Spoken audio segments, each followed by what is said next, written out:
Welcome to our May edition of Virtual Vines here at Old York Cellars. I'm Laurin, Dorman, the Sommelier, and I'm joined by Scott Gares, the winemaker, and we're here to talk about two of our new releases, our 2013 Pinot Gris and our 2013 Cabernet Sauvignon.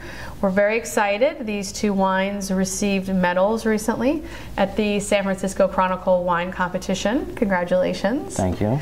They went up against some really great wines from all over the country and the world, and our Pinot Gris actually won a gold medal.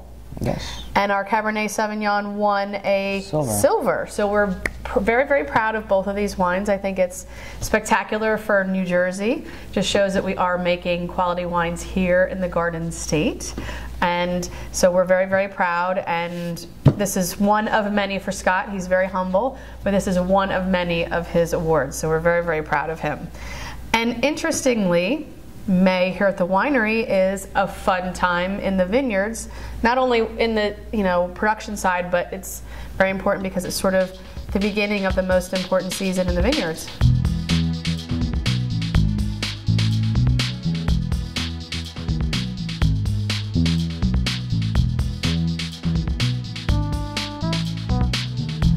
Okay, so now we're out in the vineyard and we're looking at one of our grape varieties here. We have the trunks coming up and we have our two cordons coming out.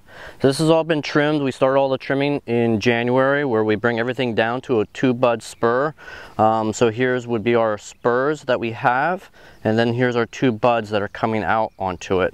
As you can see, the grapes are actually starting to form here. We actually have grapes starting to come out.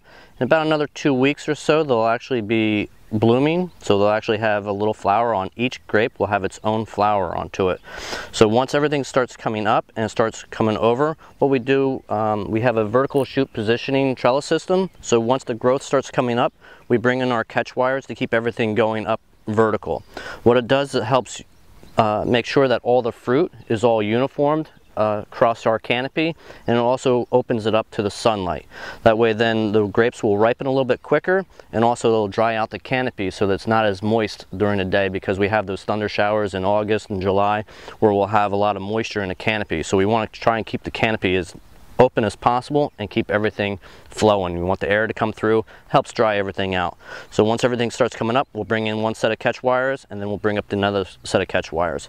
Once the grapes all will be growing, they'll be up about head high, and all your clusters of grapes will be all uniformed here. And what we'll do then is we'll do some leaf pulling. Usually in the end of July, beginning of August, we'll pull some of these leaves off here where all the fruit is, and that way then the sun will come in, ripen a lot earlier. About the end of August, everything will go through veraison, and the sugars means the sugars are starting to come into the grapes once they start turning into their colors. The red grapes like these here will start to turn their purple, dark red. That means the sugars are starting to come into them. Where our white varieties, they'll actually start to get a golden color onto them, and that means the sugars are starting to come into those, and we're getting ready for harvest.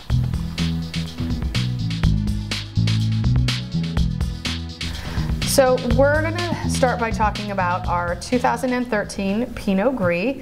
Just thought I would touch a little bit on the name, and a lot of people say, is Pinot Gris and Pinot Grigio the same? It is the same grape. Typically you will see them done in a little bit different style. Pinot Grigio is more the Italian style, which is a little bit lighter, a little bit more acid. Pinot Gris is more of a French style, and that one you'll see a lot in the Alsace region of France, and it has a tendency to be a little bit hardier version of the same grape. And just for your own information, Gris refers to is the French term for gray, or grigio in Italian, and talks a little bit about what the grapes clusters, the actual color of the grapes look like. They will actually have a little bit of a gray-blue color to them. And Pinot is the French word for pine cone, and it's actually referring to the shape of the cluster itself. It'll be sort of a very tightly bunched cluster that actually looks like it's a pine cone. So that's where the name Pinot Gris comes from. And like I said, it's done in a couple different styles, sort of depending on where it's from. But why don't you talk a little bit about sort of how you make your Pinot Gris? The Pinot Gris, when it comes in out of the vineyard and stuff, it's coming in around 21, 22 bricks. which will ferment down to about 11.5, 12% alcohol. The yeast that I use in this is called an R2. The R2 is sort of designed for the Riesling varietals, and what it does is it gives it a little bit more acid, gives it a little bit more of that apple characteristic to it, very crisp, very clean characteristic to it, and that's sort of what I look for with these. I ferment it completely dry, so there's no residual to it, and what it does is it finishes very clean on the palate. So it makes it very universal with a lot more foods that you want to pair it with. And the fermentation on this is generally, I try and keep it around 63 degrees during fermentation. What it does is it prolongs the fermentation. If you have a fermentation that's going too hot, what it'll do is it'll look like a boiling pot of water. And all that heat coming out of the top, that's all your flavors, that's all your characteristics. Aromas. So with the tanks that we have here, you can see behind us, the metal section there is a jacket. And what I do is I run a glycol chiller around it, and it can keep, you know, the temperatures to the T. So with this here, I want to try and keep the fermentation around 60 to 65 degrees, prolong the fermentation, keep it going, that way it locks all the flavors in there, keeps everything inside of it. And then this one here, I don't go through a malolactic fermentation, where in the Cabernet we'll be talking about that a little bit later. But the Pinot, what we do is we put that through a initial sugar fermentation, I rack it off, and then I go through a cold stabilization stage. And then so it's just really, really clean, sort of in the winemaking process too, which sort of keeps that nice, clean, crisp acidity and flavor profile. Okay, so now we're going to taste our 2013 Pinot Gris, and I have to say, wow, I mean, you look at this color. This is a very, very pale, sort of straw green color. I mean, it's just maybe like a hair darker than a water. I mean, it's... There's no skin contact on this at all. It comes right out of the field, goes right through the crusher December, and goes right immediately into the press. It's very clean, very crisp. Very light. Nice and bright too. I mean, it just screams refreshing. It has a great color, perfect for this time of the year. Yeah.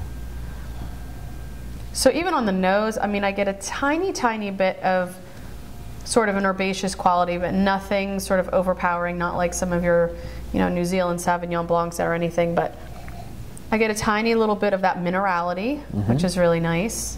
It's typical of the East Coast here.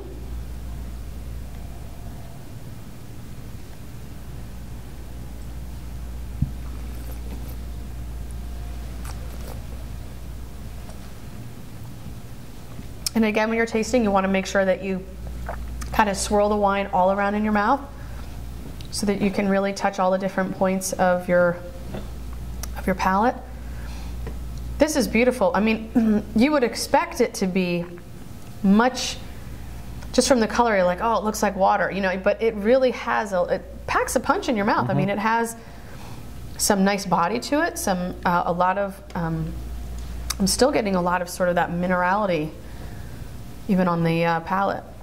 It's dry. This is an absolute dry wine, but the fruitiness, and because it has a little bit of body to it, almost gives the appearance, or gives the sense that it has a sweetness to it, but it does not. Nope, it's totally dry, very clean, very crisp on the palate. But I do get that right on the tip of my tongue when I try it. My tongue is perceiving it as sweetness, but it's really not. Now the acids in it are very balanced very well.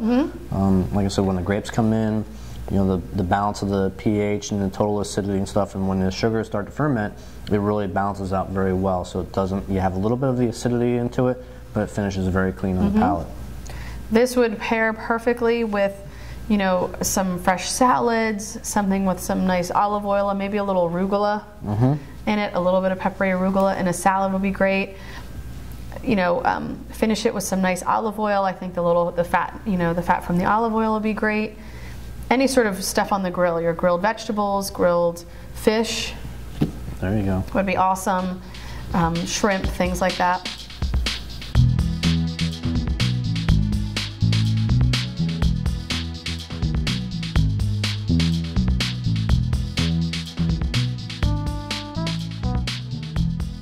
So next we're going to move on to our 2013 Cabernet Sauvignon. So Cabernet, Most people are familiar with it. It is a French varietal.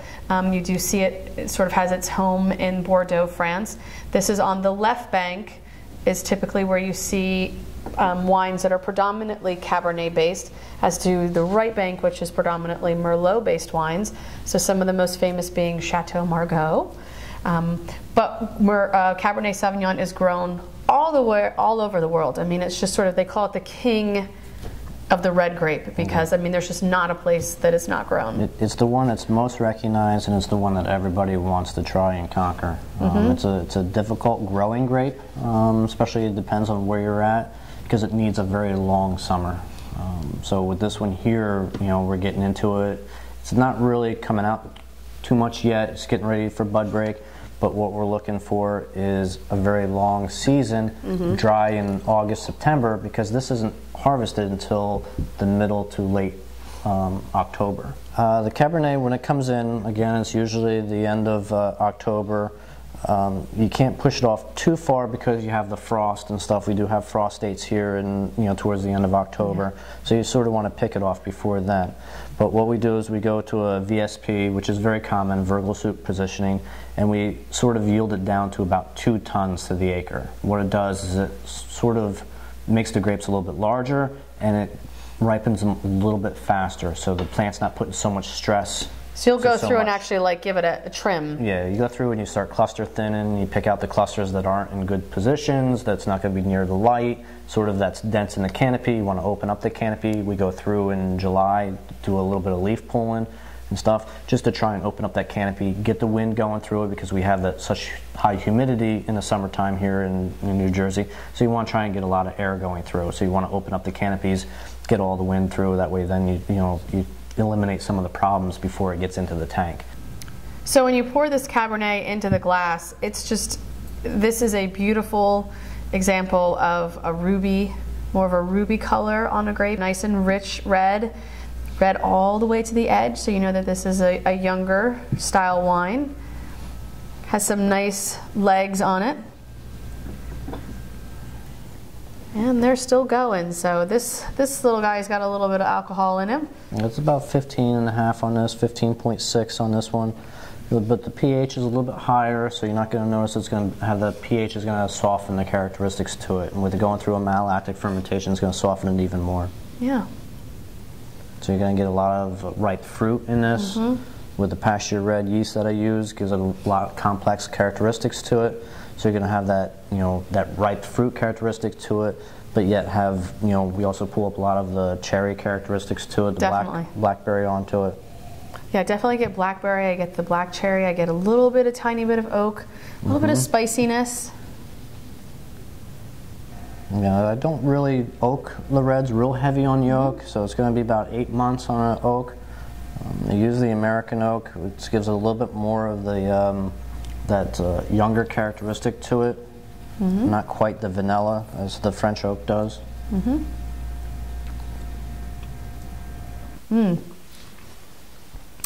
Palate is wonderful. It definitely sort of explodes with fruit when you first try it. Has a really great finish, sort of carries all the way through. Nice little bit of acid. Very soft tannins on this. This is not a typical sort of Cabernet with those tannins that really get you. This one has just like the perfect amount. Yeah, it doesn't really grab your palate and really dry it out. Yeah, it doesn't really dry it out and scream Cabernet all over it, which is nice because it's got a little bit more fruit forward onto it. So it's very universal with a lot of foods. Yeah, we were talking about grilling earlier with the Pinot Gris. Get the grill out with this one too, and you could throw all sorts of different things on the grill. Some red meat, some poultry, hot dog, and a burger. I think anything you would kind of throw on there, even this if would you're be great. doing some grilled vegetables with Italian seasoning grilled vegetables, yeah. Very good. So it's a perfect, I mean, you could say it's a summer red. I think it would pair really well with a nice sort of different type of pasta salad, all that kind of stuff that you sort of want to have when the weather is warming up. And after a winter that we had. Yes, bring on the grilled food. Yes.